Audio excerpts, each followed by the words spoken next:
A few minutes outside Banff, Alberta, there's a serpentine lake, Lake Minnewanka. It's a gorgeous lake, perfect for day trips, boating, hiking, camping, and even scuba diving. It's actually a natural lake, but not as it currently exists. The outlet has been dammed 3 times. First, a small timber dam was constructed for flood control in 1895, replaced with a hydroelectric dam in 1912, with the final and current dam and causeway finishing construction in 1941. Cumulatively, these damming projects have raised the surface of the lake over 25 meters, flooding the original shoreline, a small settler town, and dozens of ancient stony Nakota work sites. A number of these old ruins, which you can see marked by buoys, are popular cold water diving destinations. And if you wanted to demonstrate the curve of the Earth, it would be an ideal place to do it.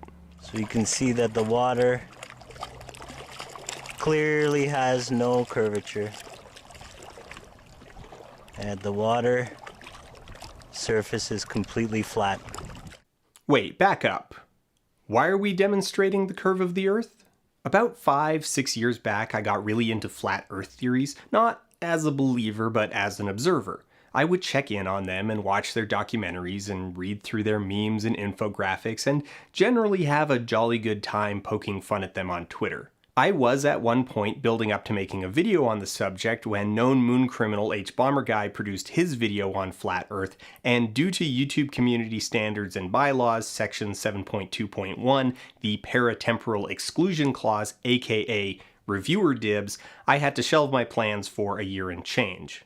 The thing that really spurred me on originally was a specific flat Earth video I came across one evening in 2017. Flat Earth Proof 1, The Level.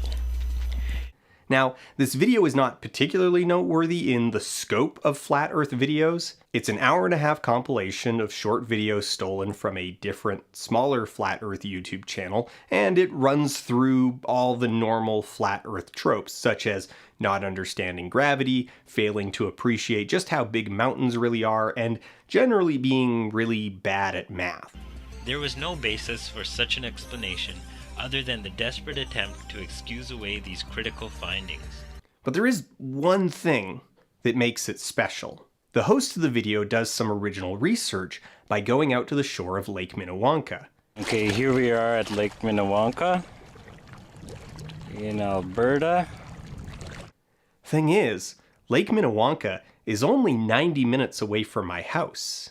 The flat Earth is in my own backyard. So, hypothetically, if I did want to debunk a forgotten 4-year-old flat Earth video that originally had a couple hundred views, I could conceivably jump in my car on a clear day, drive out to Lake Minnewanka, and set up a camera with the longest lens I own. But that'd be ludicrous.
Okay, here we are at Lake Minnewanka in Alberta. And as you can see, we're just less than a foot above the water surface here. And if we zoom in across the lake, the coastline across the lake clearly comes into focus.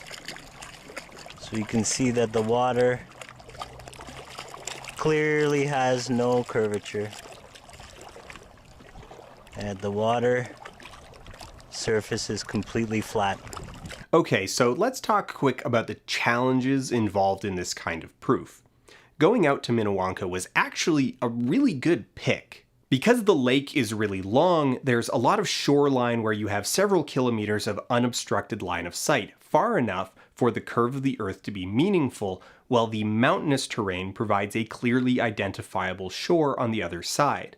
And while the lake is long enough to get these really far lines of sight, it's not big enough to get any meaningful tidal movements. So all the waves are just from wind blowing across the surface. You don't get the big roiling surges that you see in the ocean.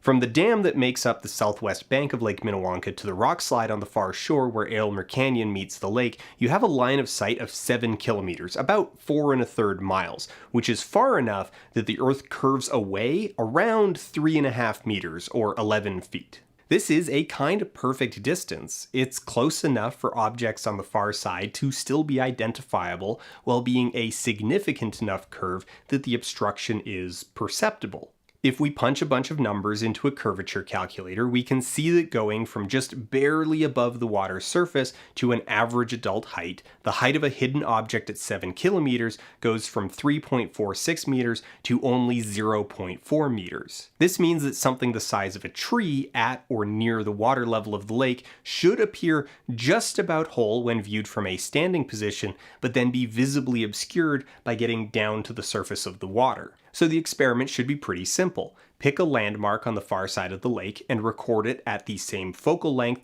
and distance from a couple different elevations above the water surface. Personally, I think that his footage does in fact show the far shore disappearing behind the curve. It's just very difficult to tell because the resolution is so low. So let's say, for the sake of argument, that an obscure flat Earth video is still under your skin after several years. What do? Well, obviously, you throw a bunch of gear into the car, drive out to the mountains, set up on the side of the lake, and spend an hour aiming at a tree on the far shore, keeping in mind that if you want to persuade flat earthers, then you need to eliminate as much ambiguity as possible. So make sure to include an identifiable landmark in the shots to make it easy to pinpoint exactly where you're standing and where you're looking. Everything gets documented. Where was the camera sitting on the beach? Approximately how high above the surface? Even screen caps of where GPS says you're standing. You get the footage home, import it, tweak the scale to make sure that objects are the same size on screen, and line it all up with a unified horizon. There you go. The tree disappears below the horizon of the lake. Easy. The Earth is round.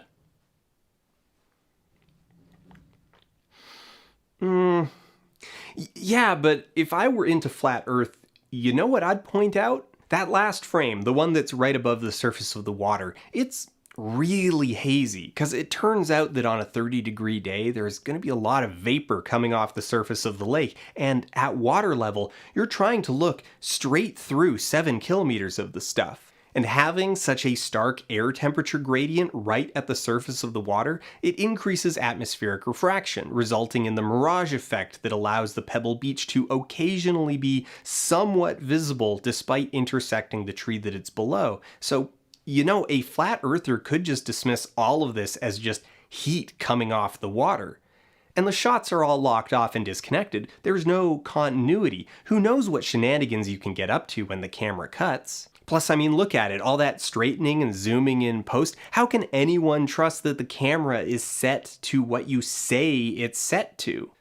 So, jump back in the car 2 days later when it's partly cloudy and 15 degrees cooler. There's a lot more chop from the wind, but the waves are short. It's still a lake, we're not dealing with big ocean swells. Importantly, there's functionally no visible vapor coming off the surface of the water, and this time you make sure to bring the jib so you can smoothly go from standing to the surface of the water in a single motion and...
We checked the footage when we were out there on the lake. We looked at it on the camera just to make sure that we got something. And so we knew that we got it, but getting home and seeing it in this detail, like this level of clarity, it honestly, it's kind of affecting me.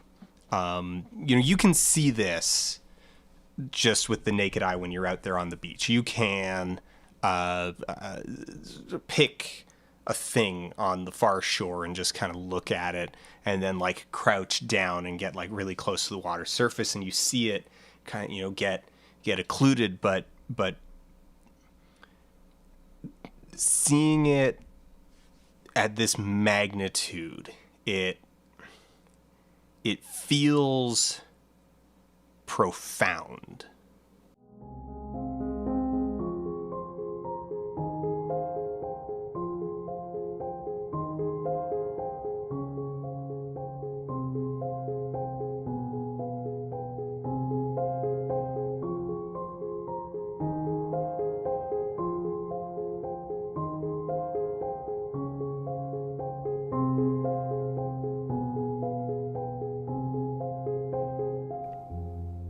It's a shame it's not enough.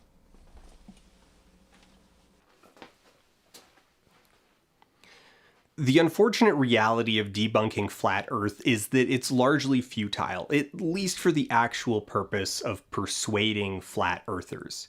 This isn't me saying that we shouldn't do it, and there are in fact a bunch of reasons why we should. I mean, first of all, it's a lot of fun to debunk flat Earth. Proving that the Earth is round is one of those exercises that's not quite trivial. It does take some amount of effort, but it's not that hard either. It's in a really sweet spot. A lot of it can be done from home with some focused research or spending the time to do the math properly, and other experiments just require living near a relatively big lake. And yeah, we should admit that it's a lot of fun to debunk a claim like this.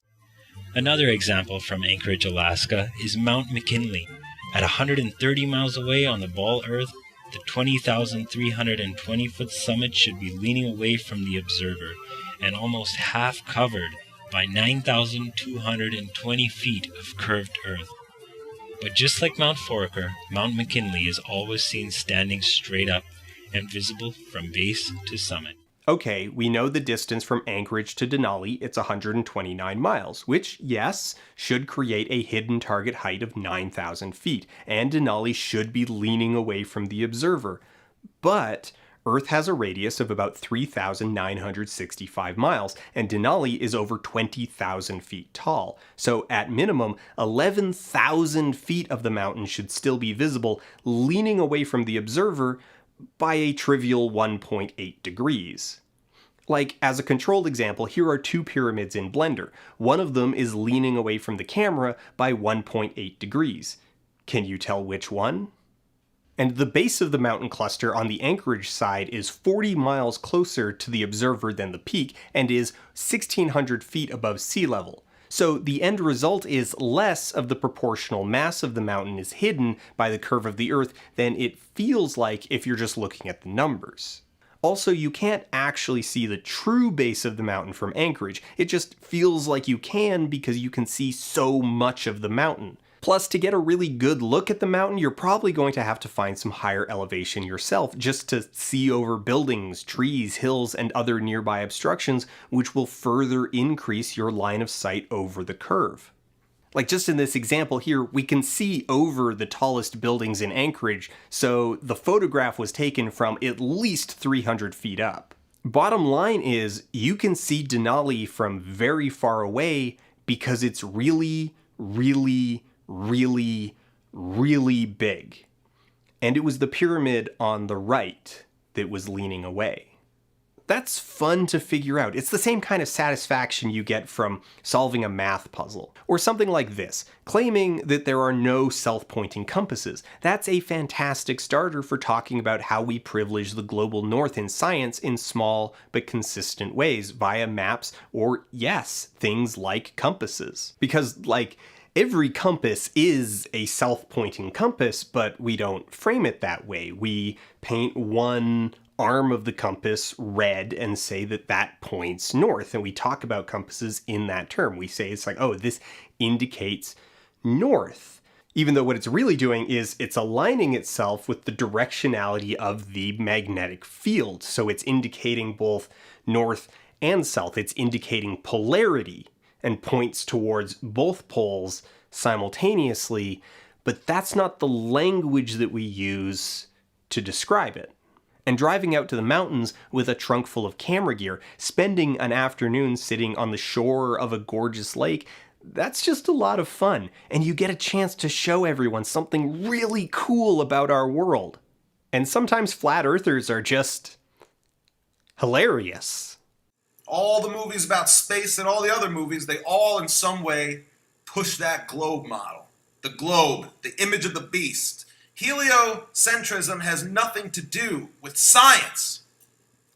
The idea that the sun is the center was thought up by occultists, Jesuit priests, the Vatican. It has nothing to do with science. And they say that the Earth orbits the sun going 66,600 miles an hour. And if you Google how fast does the Earth orbit the sun, they tell you 18.5 miles per second.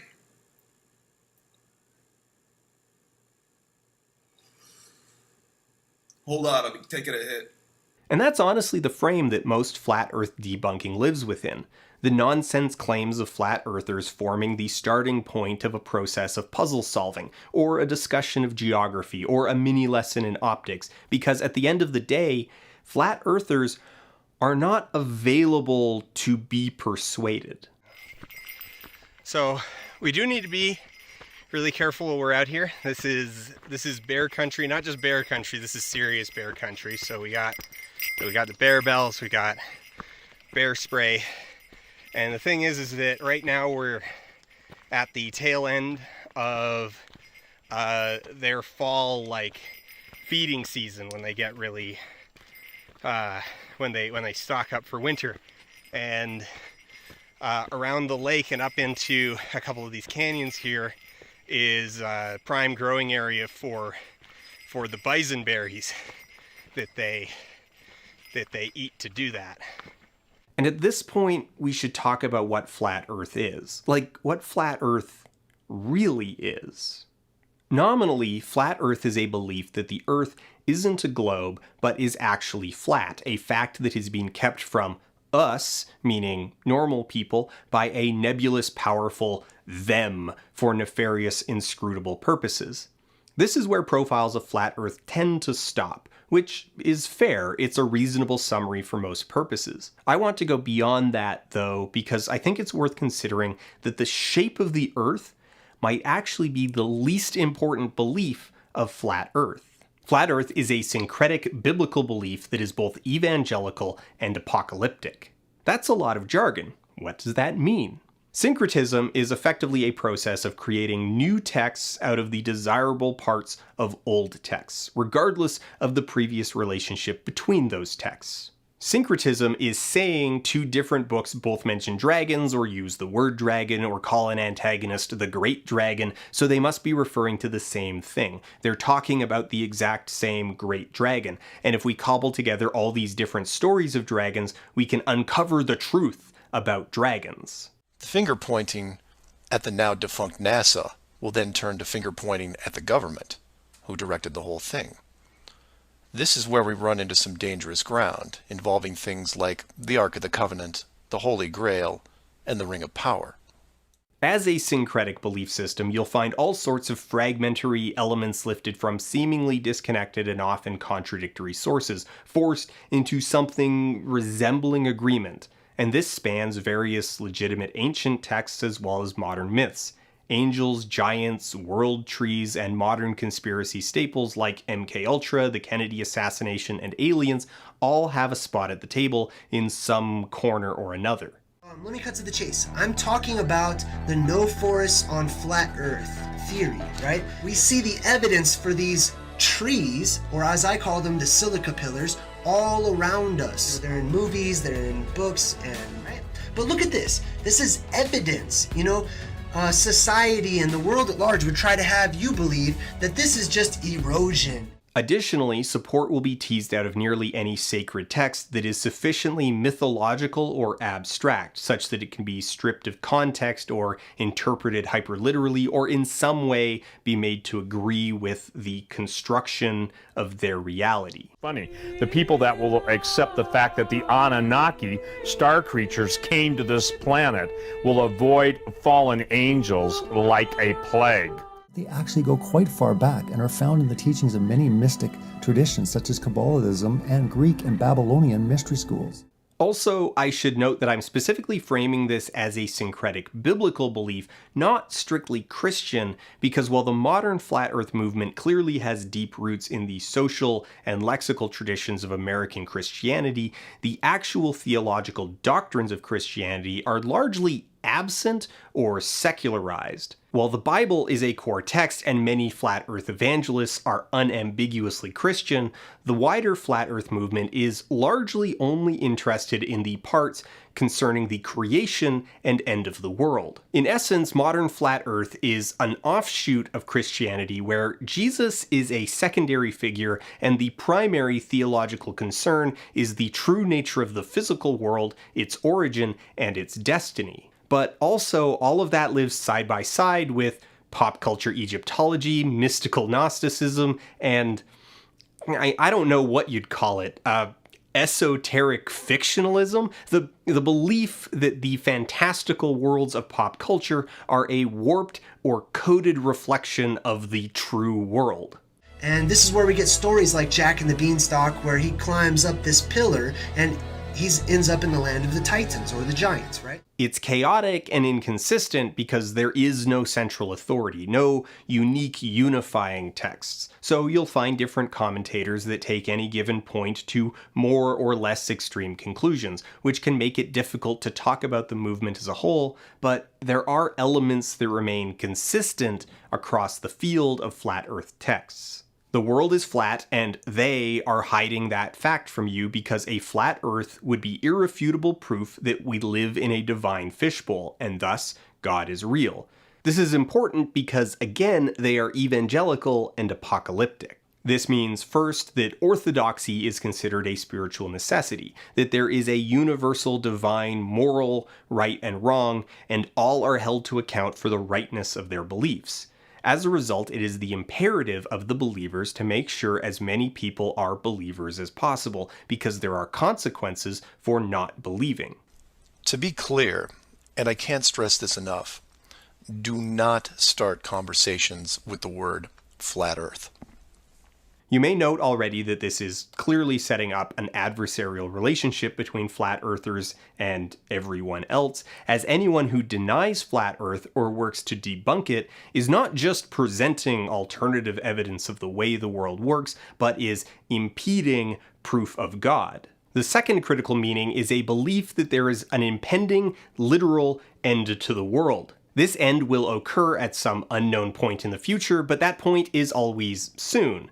Many flat earthers subscribe to the pop culture version of a biblical apocalypse, but it doesn't actually feature super heavily for the most part, with most kind of just skipping past the details to the part where God shows up and proves that they're right. It is difficult to understate the impact on long-term planning, the support for policies and politicians that comes from the belief that at some point in the next generation or two, God will just personally show up and wrap up humanity like a board game being packed back into its box. A critical component of Flat Earth's worldview is the baked-in idea of opposition.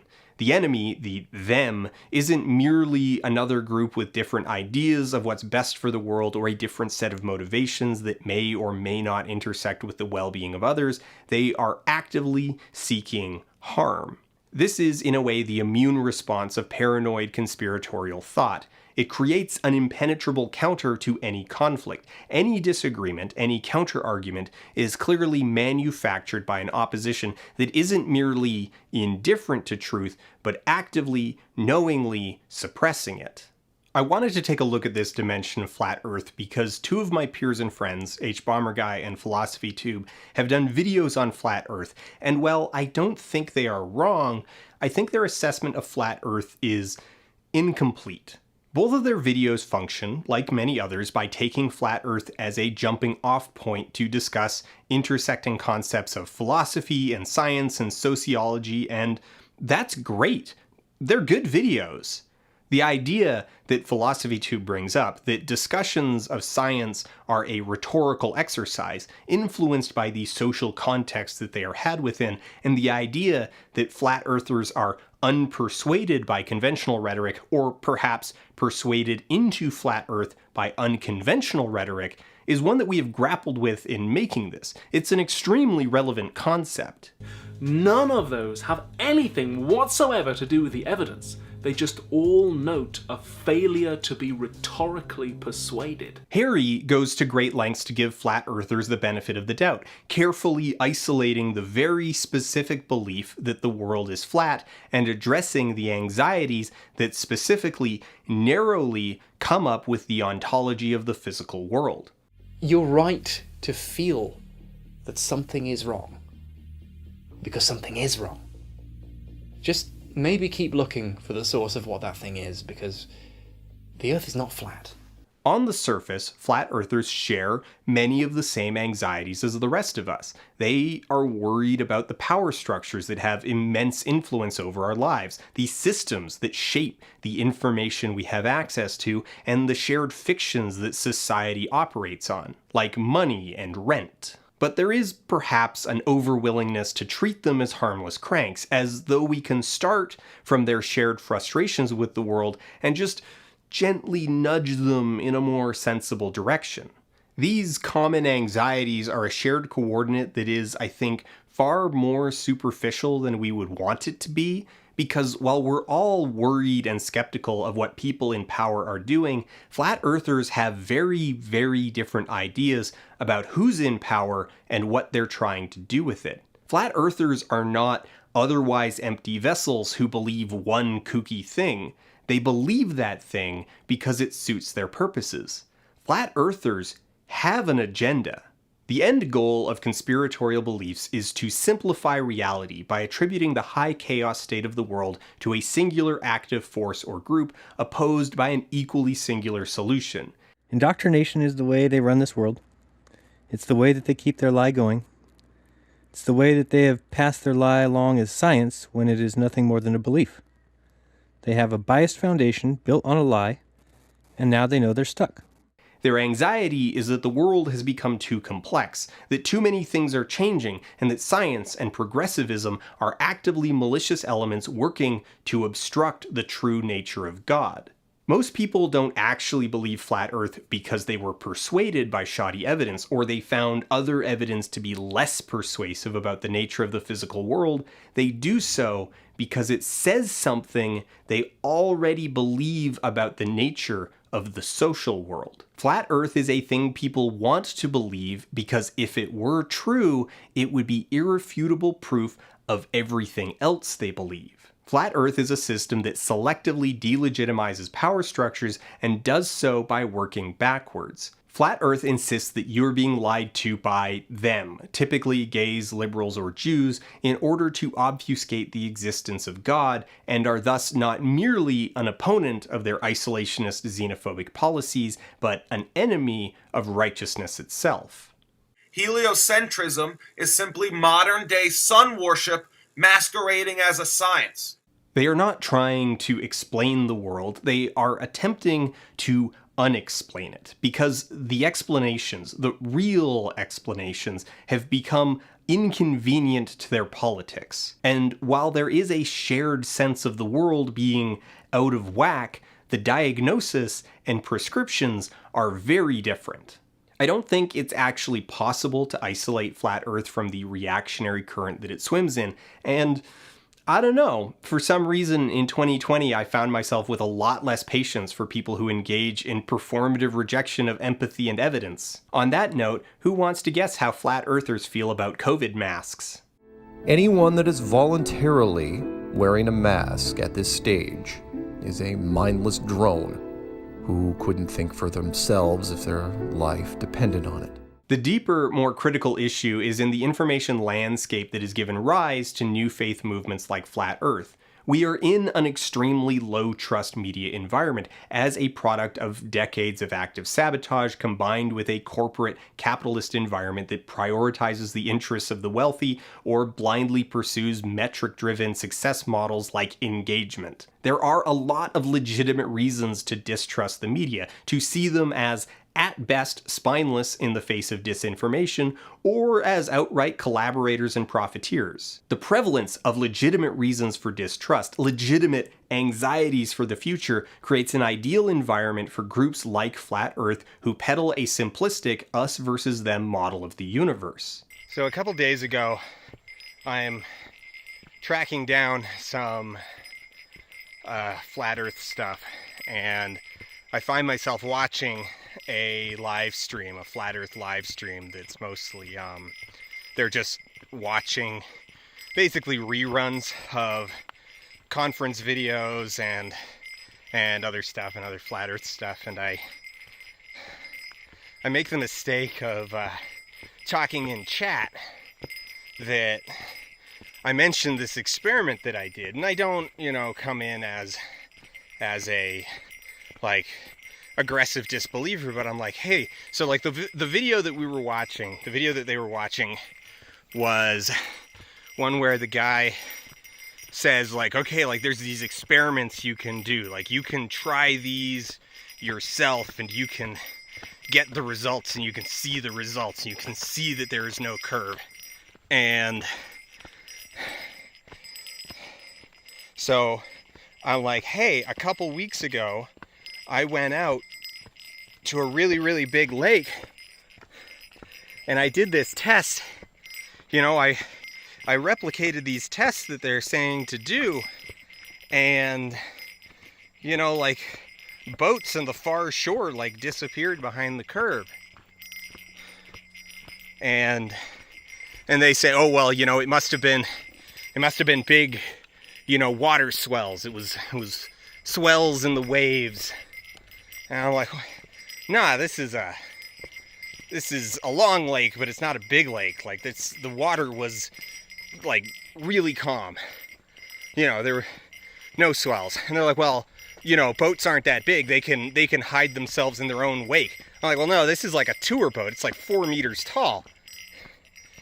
And we go through like kind of a bunch of other things where they're just like, oh, well, was it this? And it was all stuff that I had controlled for. It was all stuff that I had anticipated and factored in.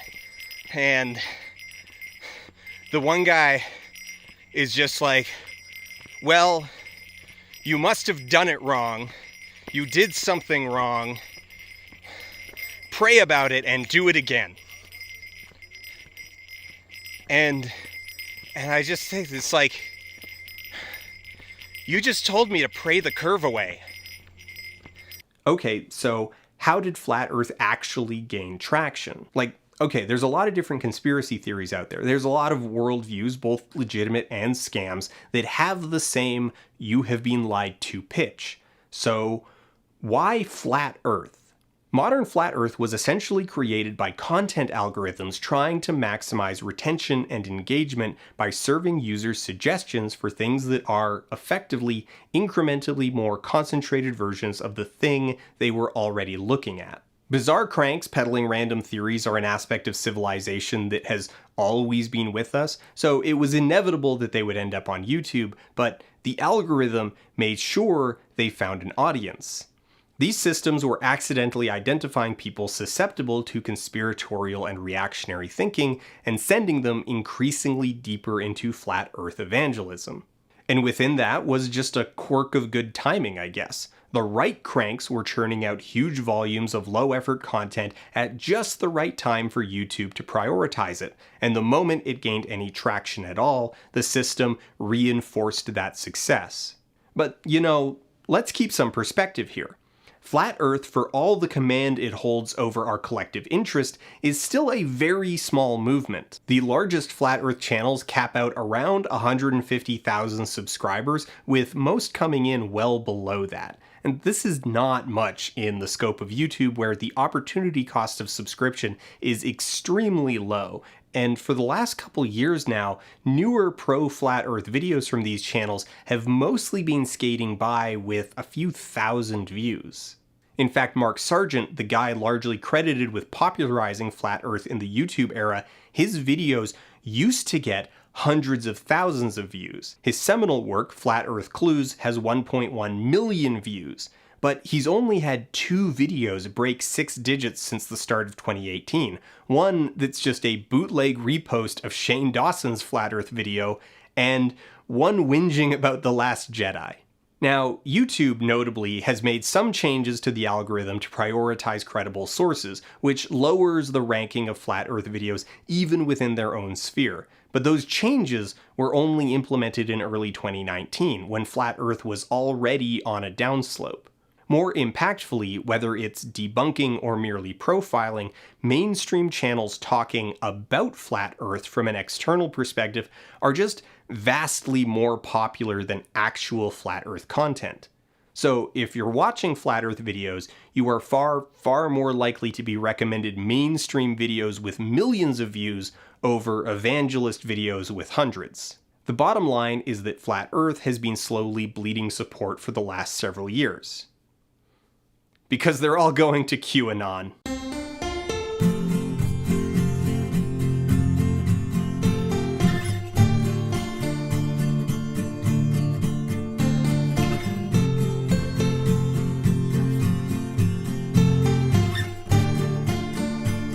QAnon is a fascist biblical esoterics apocalypse cult that believes an anonymous government agent known only as Q is leaking sensitive, above top secret information to patriots, revealing that the political and cultural opponents of Donald J. Trump, the so-called deep state and Hollywood elite, are the minions of the cabal, literal Satan-worshipping pedophiles who kidnap, traffic, molest, and terrorize children in order to produce and harvest adrenochrome, a byproduct of the body processing adrenaline, which they use to get high during their ritual worship of their lord, who is, again, Satan, a constructed enemy so cartoonishly evil that it justifies discarding basically all human rights in order to turn opposition to Trump into a crime in a sweeping authoritarian purge of undesirables and political opponents called the Storm that will usher in a golden age of peace and prosperity, or the Great Awakening.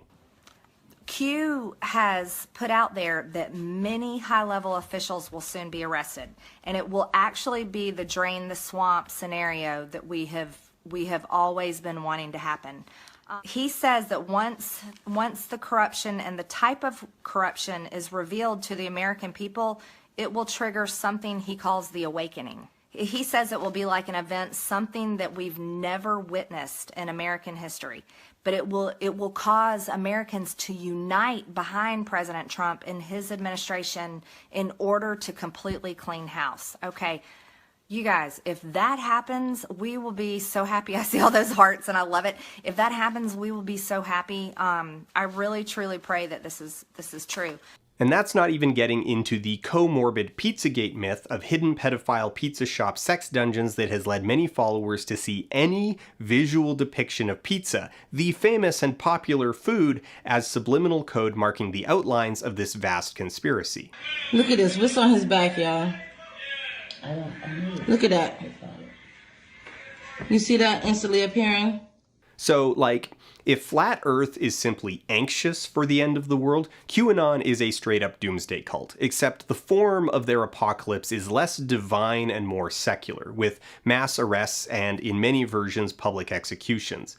It's mostly just remixed takes on the Day of the Rope from the 1978 neo-Nazi novel The Turner Diaries. Also, sometimes it's just literally the Day of the Rope, because they're fascists. If you're unfamiliar with the Turner Diaries, this is a pretty effective summary. The novel, told from the perspective of a future activist in the year 2099, outlines the diaries of a revolutionary terrorist named Earl Turner in the distant future of the early 90s. It is, in many respects, the most hateful book ever written. Even though it's a distinctly American conspiracy hinging specifically on Donald Trump's presidency, QAnon has found traction with far-right and authoritarian movements worldwide. Indeed, a huge part of Q's success can be attributed to effective branding, the kind of instant recognition that makes it appealing for groups worldwide to just localize and adapt. QAnon is pretty easy to recognize around the internet and in real life because, similar to Flat Earth, there is a deeply evangelical streak. They will share their beliefs aggressively with just about everyone and are big fans of branding. Things marked with Q and QAnon are pretty straightforward, but slightly more covert is their rallying cry, where we go one, we go all, or WWG1, WGA, lifted from the 1996 film White Squall. Largo Entertainment presents a film about loyalty. Where we go one, we go all. Also, in recent months, QAnon has been aggressively colonizing #SaveTheChildren, a fairly generic hashtag that's been in use for years, but QAnon has been taking over in order to organize rallies and meetups that are more likely to draw in non-Q believers, taking very real cases of child abuse and using them as the bridge to introduce their entirely fictional cases of child abuse and the bulk of Q beliefs. The messaging here is so insidious, is that I'm for children, and if you don't come out here, you don't love children as much as I do. I think we're going to see a lot more of this. He doesn't lead with the Pizzagate stuff. He doesn't lead with QAnon. He leads with Save the Children, and then the Pizzagate stuff is sort of slipped underneath.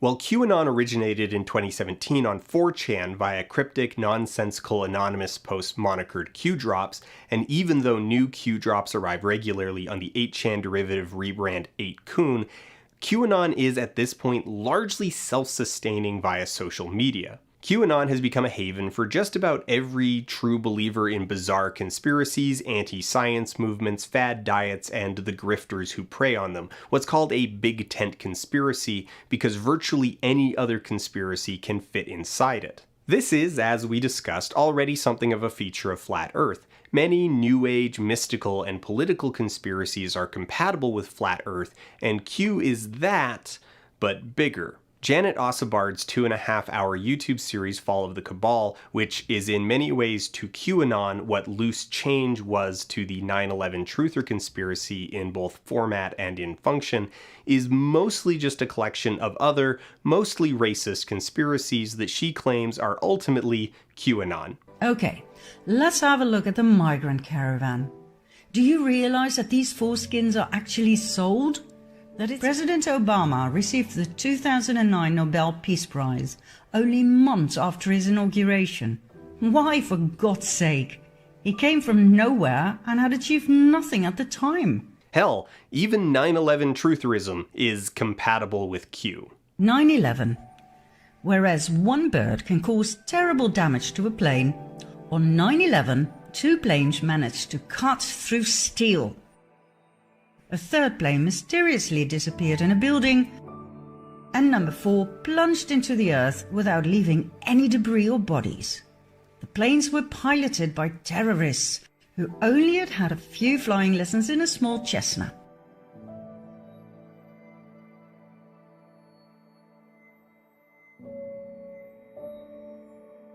See, okay, just a bit more groundwork because that sounds silly. QAnon trusts military intelligence and reveres military might and shares a lot of pro-cop, thin blue line type sentiment, while they distrust the civilian intelligence agencies. Now, the standard 9/11 truther conspiracy is that Bush orchestrated 9/11 in order to create a crisis that would allow him to implement the Patriot Act, create homeland security, and justify a couple wars. But QAnon, they imagine the Patriot Act as a tool that Trump is using to dismantle the deep state, and they love homeland security because DHS is loyal to Trump, so the Q narrative of 9/11 focuses on the Pentagon, that Bush was a cabal member who orchestrated 9/11 in order to cover for a precision missile attack on the Pentagon in an attempt at covering up cabal activities. None of that makes sense. Don't try to understand it through the lens of facts. It's all about loyalty. One of the oft-discussed elements of these types of groups is the way that fact-checking is often used as a kind of filter. So if you sit down to watch Asa Bard's Fall of the Cabal and you're the kind of person who is inclined to fact-check and is curious about the world and is,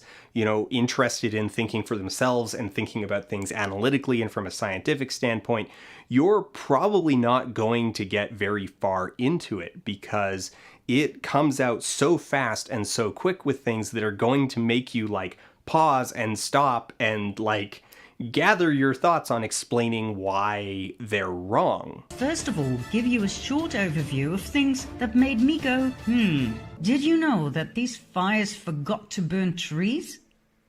That they were capable of cutting through houses?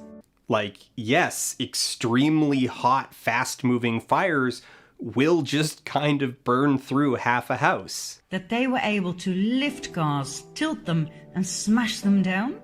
Yeah, that's what happens when the gasoline in the car's tank ignites and explodes. That they burn trees from the inside out? Oh, this is a really cool phenomenon, actually. So if you have a tree that's dead or has a weak spot in the bark or has been attacked by certain types of fungus, the interior of the tree gets exposed and is potentially very dry and much more flammable than the protective bark on the outside of the tree. And so the fire is able to penetrate to the interior of the tree and burn it from the inside out. It's really cool, and you're turning it into conspiratorial nonsense. Things that made me go, A challenge in making this is that the Q movement evolves very quickly and is basically an ongoing story, so it's impossible to give a summary of the full scope that won't be out of date as soon as the video goes live. Not only that, but I have different dimensions of the phenomenon that I want to focus on, so just know that I'm skipping hours and hours and hours of discussion here. There's also a lot of stuff that we just don't know for sure, like the identity of the actual person or people who write and post to the Q drops. There's some evidence that the original Q author was Coleman Rogers, the founder of Patriot Soapbox, and one of the first people to popularize decoding as a social activity. In a 2018 NBC News profile of the movement, this claim is acknowledged and supported by evidence like Rogers apparently logging into 8chan as Q on stream, or knowing about authentic Q drops that weren't posted with the Q account. You know why? I got a question for you, Pam. How come on my system I don't get that picture? The Google bike rack thing? Yeah. It's not showing up on the Q post aggregator sites because Q posted, I think, by accident as an anon. But a lot of that evidence was poorly archived and has since been deleted. There's also a compelling argument that the Q account has changed hands completely at least once, and many people believe that Jim Watkins, the owner of 8chan, or at least someone very close to Watkins, is the current author of Q and has been since at least November 2019 when 8chan relaunched as 8kun. That relaunch represents a break in continuity that makes it basically impossible to verify one way or the other with the information that we have access to. And to a point, it doesn't matter. Whether or not Rogers or Watkins are or were the anonymous authors of the Q drops, they are publicly collaborators and enablers of the movement and benefit from it in money and influence. So while I want to focus mainly on the bigger picture, the underlying philosophical beliefs that drive QAnon, regardless of the specific form those beliefs take, it would be irresponsible to not talk about how this is manifesting in actual actions, because ultimately, these are the stakes. For example, a notable subgroup that QAnon has drawn in are unstable parents who are embroiled in custody battles, sometimes pre-existing and sometimes as a direct result of their involvement in QAnon driving their partners away. Someone who's already on really shaky emotional ground starts getting super into QAnon, it's all they want to talk about, and they begin to fixate on comorbid anti-vax conspiracies or bleach treatment conspiracies, and they start giving their children bleach or put them on an all-meat diet. Someone, either their partner or extended family or Child Protective Services, steps in. These individuals, believing that they are in the right, convince themselves that the cabal or the deep state has targeted them and their children in retribution for knowing too much. The act of intervention becomes further proof of their correctness because, of course, that's what the deep state would do to protect their secrets. On June 11, 2020, Alpola Slyman attempted to kidnap his 5 children in a mental breakdown that led to a 110-mile-per-hour chase with authorities that Slyman live-streamed portions of to Facebook. Donald Trump, I need a miracle or something. Somebody Q in and help me. Q in and help me. On July 2nd, 2020, Corey Heron crashed a pickup truck through the gates of 1 Sussex Drive, Ottawa, the home of Canada's Governor-General and temporary residence of Prime Minister Justin Trudeau, and stalked the grounds with a pistol and rifle before being apprehended by RCMP officers. Shortly before the incident, Heron sent a letter to his supervisor in the Canadian Rangers claiming that he was motivated to stop Trudeau from turning Canada into a communist dictatorship. Over the months prior, Heron posted various QAnon and general conspiracy memes to his Instagram account, including a white rabbit meme with the description text, "Has anyone else been following Q and the white rabbit down the rabbit hole and how this all relates to the coronavirus/COVID-19 situation? Lots of coincidences in all the Q posts if this turns out to be a nothing burger. Hashtag QAnon, Anons, follow the white rabbit, adrenochrome harvesting, frazzle drip, Podesta emails, spirit cooking, Moloch, Seth Rich, Pedowood, Pedogate, Pedovores, Pizzagate, Epstein Island, Pedo Island. Isaac Cappy didn't kill himself. These people are sick. Cabal, where we go one, we go all. Red Pill, Spygate, Deep State, the storm. The storm is here. The storm is upon us. Trust the plan. Coronavirus, COVID-19, coincidence. In June 2018, QAnon believer Matthew Wright barricaded the Hoover Dam Bridge with an armored truck for over an hour, demanding that authorities release the OIG report, a document that Q believers think holds evidence of the thousands of sealed indictments that they believe Trump's administration has filed against cabal members. During the pandemic, the QAnon movement appears to be gaining a lot of followers. Can you talk about what you think about that and what you have to say to people who are following this movement right now? Well, I don't know much about the movement other than I understand they like me very much. These are people that don't like seeing what's going on in places like Portland and places like Chicago and New York and other cities and states.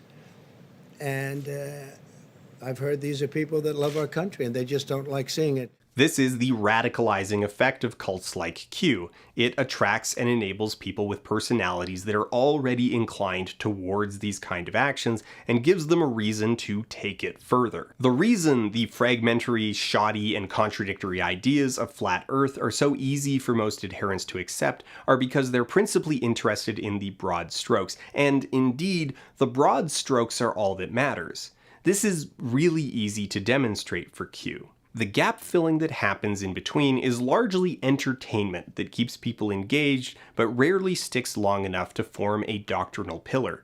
For example, the idea that the cabal is harvesting adrenochrome has been floating around in the Q lore since late 2017, but only really surged in popularity in 2020, and there's no guarantee that it'll last even to the point that this video is published. Q support for bleach drinking and hydroxychloroquine as COVID treatments have stuck around reliably for months, but could be dropped any day now, and followers wouldn't see any contradiction in that at all. The Q lore is highly unstable and extremely fluid. This is actually part of how people are pulled in and kept engaged, as there's a soap opera or ARG-esque immediacy that brings people back day after day to get caught up on the latest developments, the latest theories, and to all pitch in on trying to decode the latest Q drop, which is the colloquial term for what are effectively the belief's foundational texts. These Q drops and the smaller Q crumbs are thousands of deliberately vague messages written in a mess of code words and meaningless word salad, and it is then left to adherents to unravel and establish meaning by consensus. So, for example, Q drop 142 from November 12, 2017 reads, "How did Soros replace Family Y? Who is Family Y? Trace the bloodlines of these three families. What happened during World War II? Was Hitler a puppet? Who was his handler? What was the purpose? What was the real purpose of the war? What age was GS? What is the Soros family history? What has occurred since the fall of N Germany? Who is A. Merkel? What is A. Merkel's family history? Follow the bloodline. Who died on the Titanic? What year did the Titanic sink?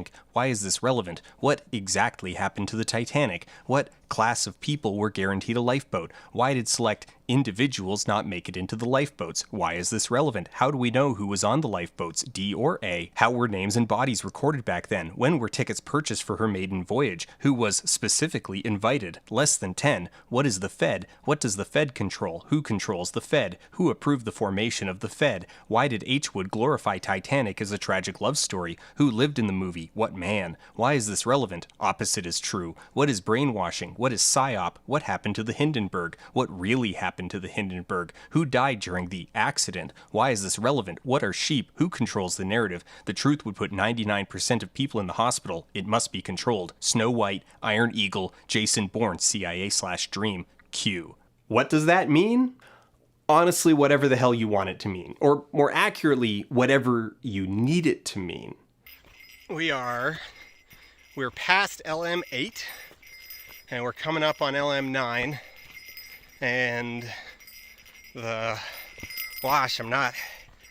haven't checked the map for exactly where we are, but we're real close, and I'm looking off to the right now, and just every single one of these poplar trees, I'm thinking like, oh, could that be it? Is that it?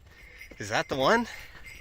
The official Q drops are verified on the image boards by the use of a trip code, a system that image boards use to show that anonymous posts are coming from the same user, or at least users who share the trip code password. But ideas that gain traction in the conspiracy don't even need to come from the Q drops or be implied by the Q drops. The adrenochrome conspiracy is kind of a free radical idea that's been bouncing around niche cultures for decades, and is essentially a remix of the centuries-old anti-Semitic conspiracy of blood libel, but neither have ever been mentioned by Q in an official Q drop. The less vague Q predictions, citing specific dates and outcomes, have universally not come true. Instead of detailing every single one, we'll just put a list on the screen of all the dates that QAnon said there was going to be mass arrests, or some kind of exposure of Trump's enemies in the deep state, or just anything happening at all, only to have nothing happen. But as with most failed doomsday predictions, this isn't really a hang-up, because all of that is just sandwich filler to justify their support for authoritarian policies directed at people they already don't like. In fact, one of the core anxieties from the perspective of QAnon is that Donald Trump hasn't been authoritarian enough, and the multi-layered deep state game of 4D chess is their explanation for why he has not simply eliminated his enemies and made America great again. Likewise, every failed Q prediction simply becomes reinforcing evidence of just how powerful and thus dangerous the mythological deep state really is. President Trump and the entire Q team are working out a plan that has been in the making for the past 20 years. A plan so all-encompassing, it took this long to calculate every step, every move to perfection. The dissonance of Q is that the faithful were supposed to be the beneficiaries of Trump's strongman, nativist, xenophobic, anti-progressive campaign, but they haven't, because he's a selfish grifter who used them for their political convenience, and thus, despite all his promises, their lives have generally gotten materially worse under his criminal presidency. This is emotionally, psychologically, a lot to deal with, and Q gives that disappointment shape and form, encouraging believers to trust the plan. It's deeply sad, and the increasingly convoluted explanations for why followers should discard their own rational instincts and trust the plan create a self-radicalization cycle. One of the most insidious elements of a confidence scam is that the victims who invested the most are often the most passionate defenders, because shame is a powerful force in the human psyche, and they can't bear the shame of admitting they were tricked. This results in Q believers growing more and more passionate, getting more and more involved, and further isolating themselves from others, particularly people who push back against their evangelism. The end result is Q believers only socializing with other Q believers. The COVID pandemic, already a source of anxiety and isolation for virtually everyone, has further accelerated the process, with the ranks being bolstered by more and more people who already subscribed to fringe medical or conspiratorial beliefs, who are deeply unstable, or who are just generally amenable to authoritarianism if they stand to benefit. And of course, grifters. So many grifters. Q has managed to attract all the normal types of grifters, from policy hacks who see the movement as a political body that they can try to steer to either bolster their own support or hurt their opposition, to pundits who benefit from the traffic Q brings in, to quick buck drop shippers, to regular old con men. In fact, whether you're looking to just make some cash selling Q-branded merchandise, or if you want to build an entire career on YouTube as a Q decoder, there's money to be made off QAnon.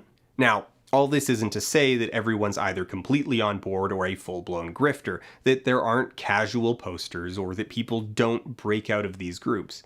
A lot of people flirt with conspiracies for periods of time because they're entertaining, they're exciting. The idea that the world is no more complex than a long-running TV show is appealing, and it's fun to think that there's somewhere you can go for a narrator's eye view of reality. There's an emotional security in believing that the world will only ever be brought to the dramatic edge of peril before a clever twist saves the day. A lot of casual investigators dabble in the fun and then bounce off after run-ins with insufferable believers, disruptions like a website outage, or just getting distracted by a new video game. However, this is a radicalization pipeline, and a lot of people don't bounce off once they come across something distasteful. People start with their generalized sense of unease with the world, their undefined anxieties, and a thing like QAnon comes along with a lot of answers. Bizarre answers, inconsistent answers, but a lot of them. In every speech and every tweet, he used codes for the QAnons to pick up on. He used spelling errors such as kafefe instead of coffee, referring to a new act about the saving of all social media posts by the president. They come in so fast and so confidently that it's persuasive. It's not cohesive, but there's so much of it. As believers get more invested, they spend time decoding or watching others decode, and they become more accustomed to integration and synthesization.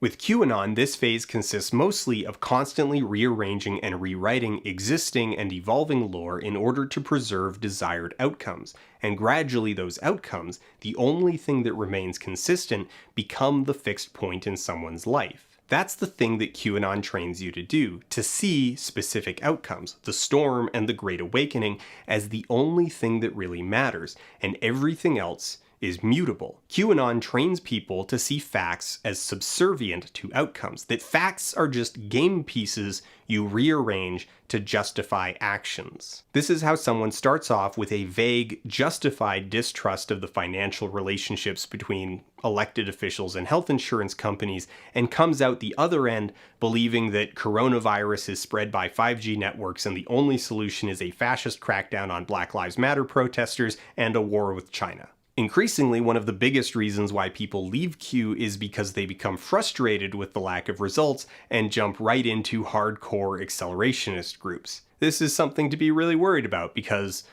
well, they're hardcore accelerationists, and it's the precursor to what's called forcing the end. This is where members of a doomsday cult, disillusioned with the fact that doomsday hasn't arrived, synthesize the belief that it's their responsibility to create the circumstances that will allow doomsday to occur. Those circumstances are almost always death, plague, ecological collapse, and societal instability.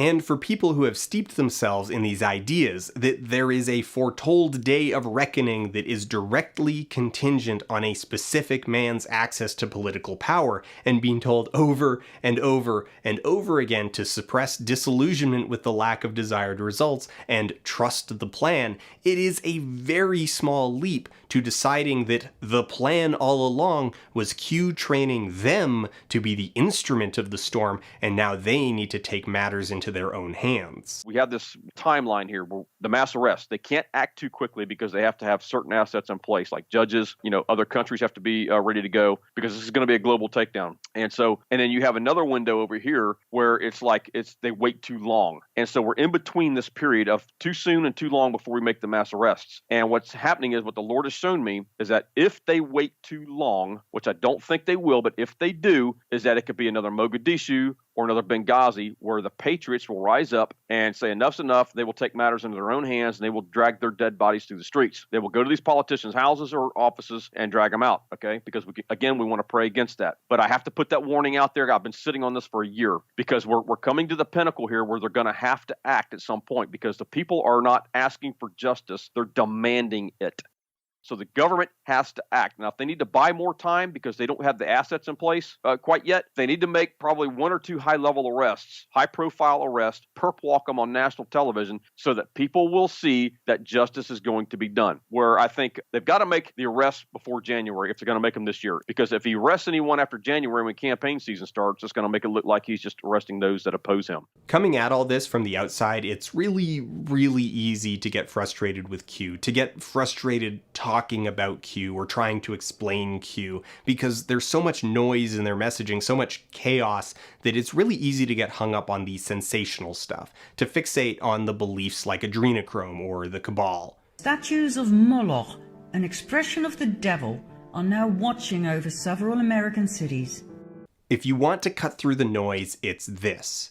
The unifying theme is a desire for a sort of restorative authoritarianism, for a strong man to come in and forcibly put everything back where it belongs. Everything else is aesthetic. Like Flat Earth, there is a sympathetic nugget in the anxiety that the world has gotten too complex, that things are spinning out of control. But the Q analysis of the problem is that the fault lies with the people outlining the complexity. The purpose of cosmologies like Q, like Flat Earth, is to simplify the world. And I know that sounds ridiculous. The irony here is that this isn't all that far off base. Now, not this specific example. The QAnon map of global politics is almost pure nonsense, but the shape of it isn't. If you were to map out the political landscape of the world, it would look a lot like this. Thousands of political entities, big and small, all with their own goals, values, and incentives, navigating an equally complex series of conflicts, alliances, and rivalries in competition for power, fame, or limited resources. So how is something like this making the world simpler? Because it takes all this, the chaos of millions of individuals trying to reshape the world in their own way, for good or ill, and turns it into a single entity. All the world's complexity, all the chaos, it's all the fault of one group. Not an ideology, not a worldview, not historical inertia, not anything so nebulous as the way we think about the world. A single, tangible, identifiable group with a written agenda. These types of conspiratorial beliefs, for all their complex cosmologies, exist in opposition to structural challenges, and a lot of people get involved because they resent structural criticism. Structural criticism poses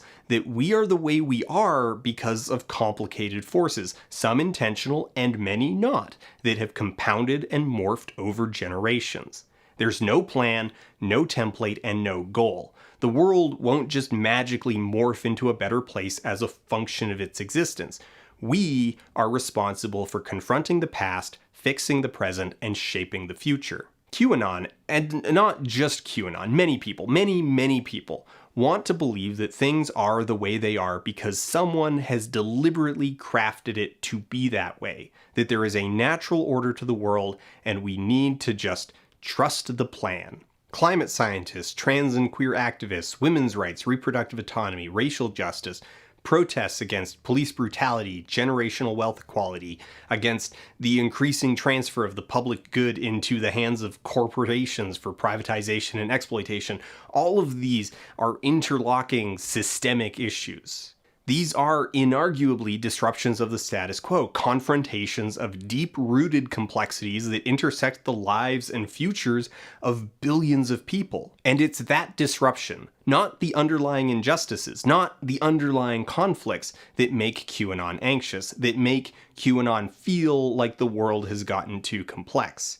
They don't want those complexities to exist, and by talking about them, you make them exist. It's a form of magical thought. Talking about police brutality wills police brutality into existence. A disruption of the status quo is seen as a disruption of the natural order. The problem they see is that no one has made those people shut up. That is what they want. Someone to come in and make those people shut up and go away, to put things back where they belong. Now, this is not a philosophy unique to QAnon. It's the lifeblood of all reactionary movements. And they are, of course, in conflict with facts. Global warming, to pull one example, is real and an existential threat to civilization. That's just a fact. It wasn't willed into existence by people talking about it. It isn't overtuned leftists looking for patterns in clouds. It's the byproduct of dumping carbon dioxide into the atmosphere on an industrial scale for 200 years. And there is a temptation to engage on that level, to confront all the material ways in which they are just wrong, and it largely does not work. And what's unique about QAnon is the degree to which it doesn't work, the degree to which the movement is immune to evidence. All reactionary movements are in tension with reality, a tension that eventually results in a psychological crisis, and belief systems like QAnon are the endpoint of that crisis, the point where reality itself becomes an enemy. Because ultimately it's not about facts, it's about power. QAnons are not otherwise empty vessels who believe one wacky thing, they have an agenda. QAnon, what it accepts, what it believes, is driven by the outcomes it justifies. The Democratic National Convention is thinking about bringing Bernie Sanders back to run for president in 2020. Can you imagine? Like, what if he gets elected? I seriously hope not. Hopefully all this stuff goes down and there is an awakening and everyone lines up behind President Trump. I'm fed up with the attacks on President Trump. I think he's the greatest president that we'll have in our lifetimes, and I'm grateful for all he's doing, and I'm proudly running for Congress in Georgia's 14th district. The reason they aren't more bothered by Q constantly getting things wrong, why they aren't more bothered by the extreme inconsistencies and outright contradictions, by the claims that are just materially wrong, is because it gives them power over others who are bound by something as weak and flimsy as reality. They claim to be against corruption while hanging their hopes on an openly corrupt man, and that naked hypocrisy is the point. They will effortlessly carve out an exception because it makes them exceptional. They engage in wild hypocrisy as an act of domination, adhering to something demonstrably untrue out of spite, because they believe that power belongs to those with the greatest will to take it, and what greater sign of will than the ability to override truth. Their will is a hammer that they are using to beat reality itself into a shape of their choosing. A simple world where reality is exactly what it looks like through their eyes, devoid of complexity, devoid of change, where they are right and their enemies are silent. They are trying to build a flat earth.